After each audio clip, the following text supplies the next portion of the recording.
Kemudian penguatan pengawasan dan penegakan hukum dengan segera memulai penyelidikan goreng-menggoreng saham atau memanipulasi pasar tadi yang disampaikan oleh Pak Menko secara masif, kemudian set the tone dalam penanganan kasus besar dengan penegakan hukum yang memberikan efek jera, serta penguatan pengawasan market conduct termasuk kepada para influencer.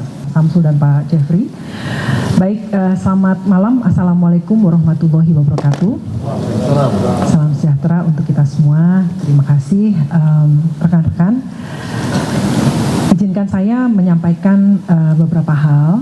Yang pertama, sebagaimana teman-teman media ketahui bahwa kemarin 3 anggota Dewan Komisioner OJK mengundurkan diri, yaitu Pak Mahendra Siregar sebagai Ketua Dewan Komisioner, Pak Mirsa Aditya Suara sebagai Wakil Ketua, dan juga Pak Inarno Jayadi sebagai Kepala Eksekutif Pengawas Pasar Modal, Derivatif, dan Karbon telah mengundurkan diri.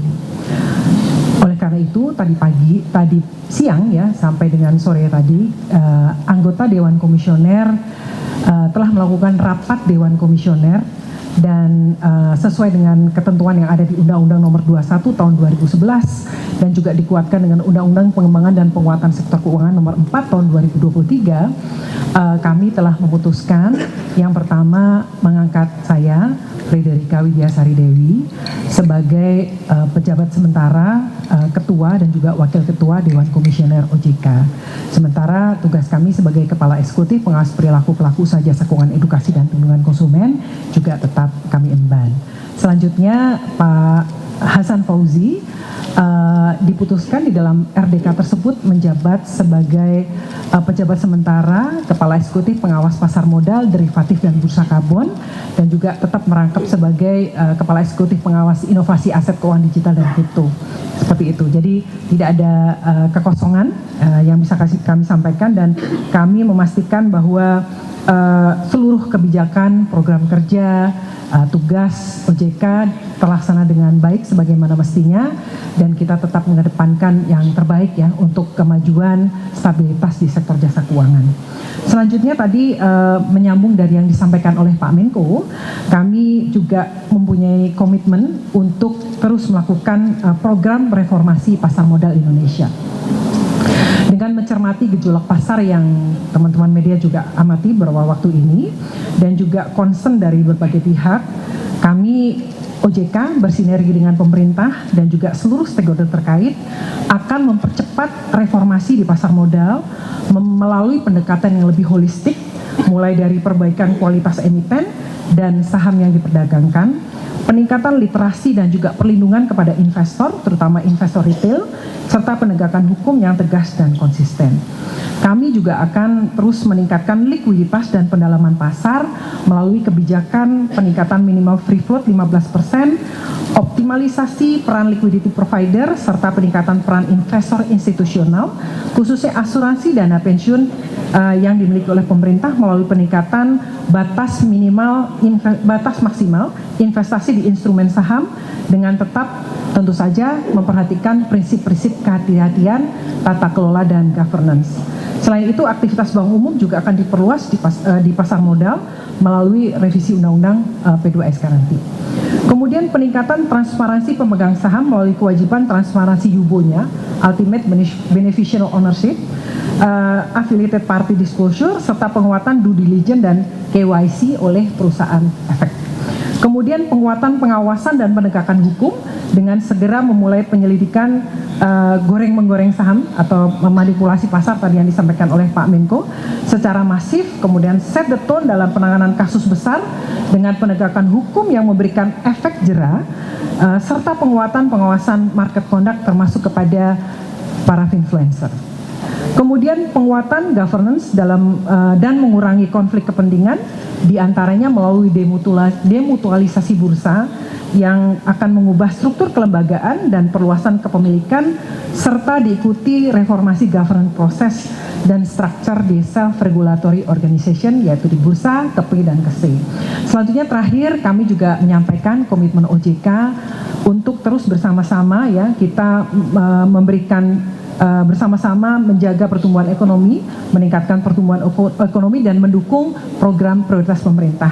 Beberapa yang bisa kami sampaikan, yang pertama, perbankan terus menyediakan pembiayaan program pembangunan termasuk Koperasi Desa Merah Putih, di mana telah disalurkan pembiayaan sebesar 148,6 triliun rupiah sampai dengan Desember 2025. Kemudian dalam rangka memberikan kemudahan bagi masyarakat dan pelaku usaha di wilayah bencana, kami telah menetapkan kebijakan pemberian perlakuan khusus atas kredit pembiayaan kepada debitur yang terkena dampak bencana di Aceh, Sumatera Utara, Sumatera Barat, berlaku selama 3 tahun sejak 10 Desember 2025. Kemudian OJK juga terus mendorong penyaluran kredit pembiayaan untuk program MBG, termasuk melalui securities crowdfunding, serta program penjaminan khusus kepada petani UMKM dan pengembangan produk asuransi parametrik. Dapat kami sampaikan bahwa angkanya per Desember 2025 sebesar 1,17 triliun penyaluran kredit sudah disalurkan. Kemudian melengkapi kebijakan relaksasi terhadap pembiayaan sektor perumahan, kami juga terus mendorong bank, perusahaan pembiayaan, perusahaan modal Funtura, BP Tapera, SMF, dan PNM untuk terus memperluas pembiayaan KPR bagi masyarakat berpenghasilan rendah. Dan terakhir, untuk meningkatkan kemudahan akses kredit pembiayaan kepada UMKM yang telah diatur melalui ketentuan OJK yang mengatur skema pembiayaan khusus bagi UMKM dan petani. Kemudian juga terakhir Pak Menko, pengembangan bursa karbon dalam rangka mendukung pengembangan nilai ekonomi karbon serta struk bersama kementerian terkait. Mungkin dari situ kami sampaikan, kami terima kasih, mohon dukungan Bapak Ibu semua, seluruh stakeholder, pemerintah, kita bekerja bersama-sama dan mohon dukungan media juga supaya kami bisa berhasil menjalankan proses reformasi dan juga menjaga stabilitas sistem keuangan dan mendukung pertumbuhan ekonomi. Terima kasih, kami kembalikan kepada Pak Menko. Baik, terima kasih. Selanjutnya perwakilan daripada Direksi Bursa Efek Indonesia, silakan Pak Jeffrey Hendrik. Baik, terima kasih Pak Menko, Pak Mensesnek, Pak Menkyu, Pak Doni, Pak Rosan, Bu Kiki, Pak Hasan, Pak Samsul, rekan-rekan media yang saya hormati. Seperti yang kita ketahui, per kemarin Direktur Utama Bursa Efek Indonesia mengundurkan diri. Menindaklanjuti itu melalui mekanisme internal di Bursa Efek Indonesia juga sudah dilakukan rapat direksi untuk menunjuk pejabat Direktur Utama dan sudah disetujui oleh Dewan Komisaris. Untuk itu kami memastikan operasional di Bursa Efek Indonesia akan berjalan secara normal.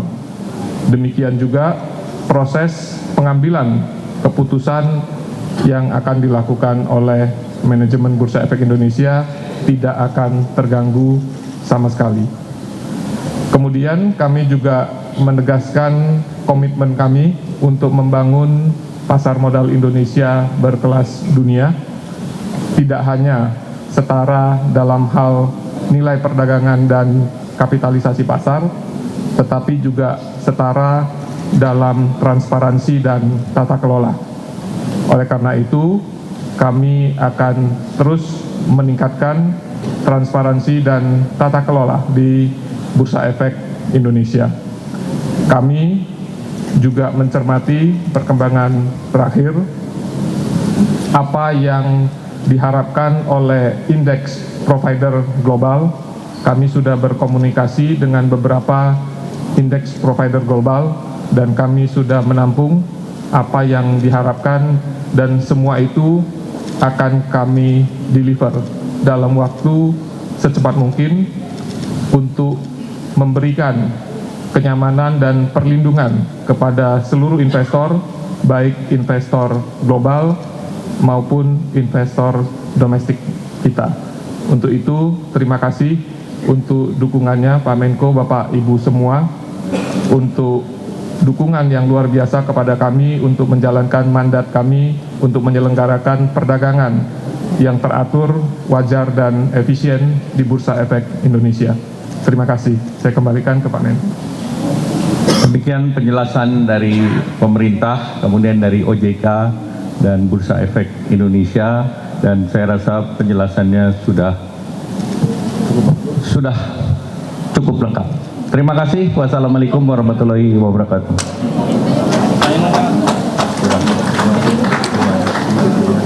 Bang, ada kayak ini Pak. Bang, ada cerita jawab Pak. Gondorfo Pak. Pak, foto bersama Pak. Pak, foto bersama.